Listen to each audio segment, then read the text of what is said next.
Hey you guys, it's me again, Courageous Mommy, Jessie. Alright, so today we're going to talk about Typhoid Mary. And the reason why is because of the current situation going on in our nation and around the world. We went to the grocery store today and stood in a line and got inside, and there still wasn't any toilet paper or paper towels. Thank God we have toilet paper. And then we got to the bread aisle, and there was no bread. So I am making bread from scratch. So while the two loaves rise, before I put them into the oven, I just wanted to come and tell you guys about Typhoid Mary. Typhoid Mary. So it is 1900 in New York, and all of these immigrants are getting off the big boat, and they are in the new world, and they're very excited, and they're getting checked through Ellis Island, and here comes a young lady named Mary Mallon.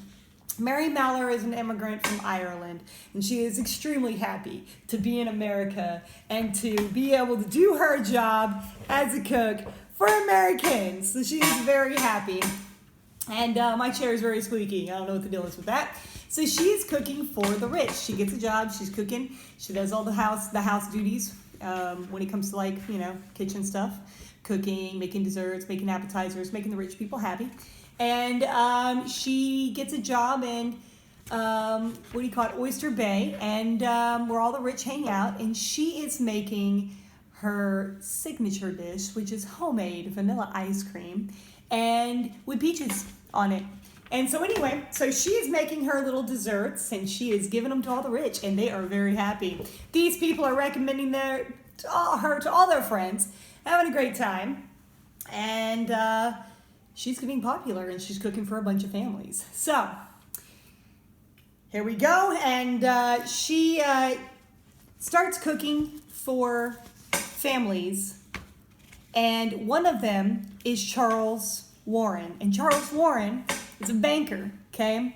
Oyster Bay was full of the famous, rich, high-class, high society of 1900. I mean, Teddy Roosevelt stayed in Oyster Bay, and so did the Vanderbilts. So Charles Warren is a very rich banker, and he is in charge of the Vanderbilts' banking stuff. So he's like, yes, and he hires Mary Mallon because he hears about how wonderful she is and all that jazz.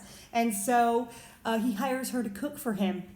And then his kids started to get sick, and his wife gets sick. Everybody in the house starts getting really sick, and they can't figure out what's wrong. So then they call in a doctor named Dr. George Soper. Dr. George Soper comes in, and he diagnoses the Warren family with typhoid fever. So he's like, holy crap, y'all have typhoid. And I don't know where it's coming from. And it's 1900, and there's no antibiotics yet, and there's no such thing as penicillin. So you're likely to die. So here he goes. And Charles is like, well then, in that case, I want you to find out where it's coming from and how to kill it. So he pays him off, and Dr. Soper goes out, and he starts doing all this research and figuring out what's going on. And so he goes out there, and he is looking and talking to everybody and can't find the source of the typhoid fever until another family contracts the typhoid fever. And they're a very wealthy family, very high society, and their daughter gets really sick, and she has typhoid fever, and she's probably going to die of this typhoid fever. So here comes Dr. Soper, and Dr. Soper is like, oh my God, she has typhoid fever, and she's probably going to die. Is anything changed for you guys? And they say, oh, well, we have a lovely new cook, and her name is Mary Mallon. And he goes, wait a minute. That is the same lady who is cooking for the Warrens. So he talks to Mary Mallon, goes and gives her a visit, and says, I think you have typhoid fever, and I think you're spreading typhoid fever to everybody else, right? So she's like, no, I'm totally fine. See, I'm totally healthy. What's wrong with me? I don't know what you guys are talking about, right? So anyway, So he goes, he can't prove it, so he goes and he starts doing more research, and the health department gets involved, and he realizes that she cooked for 8 families, and out of the 8 families, 7 of the 8 families have typhoid fever. So they go back to Mary, and she is cooking for some family, and they say, Mary, we think you are carrying typhoid fever, and we think you are passing it along to your clients. And the health inspector says, Mary, are you washing your hands after you take a poo-poo? And she's like, well, I'm busy, I gotta cook, and I gotta do all this stuff. I gotta make the appetizers, I gotta make the entrees, I gotta make the dessert, which is not cooked, by the way. And so she's like, I don't have time to clean. I go, I do my poo-poo, and I get out of the toilet, and I don't have time to wash my hands. I mean, really, seriously, who has time to wash their hands after taking a poo-poo? Come on, I'm at work. So they arrest her, and they take her to a place called North Brother Island, which is a place up there in the east, coast area, and it was the place where they quarantined people. And so she hangs out at Brother Island for 3 years, might I add. And while she's there, they literally test everything. Her eye juices, her boogers, her saliva, and probably the earwax coming out of her ears, you know what I'm saying? And everything tests positive for typhoid fever. And so she's there for 3 years. And so then finally they come to the conclusion, we can't really keep you here. 3 years, we really want to let you go, but So they tell her, if you promise to wash your hands after taking a poo-poo, and if you promise to stop cooking for anyone, please, for the love of God, then we'll let you go.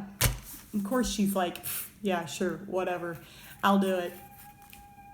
So they let her go.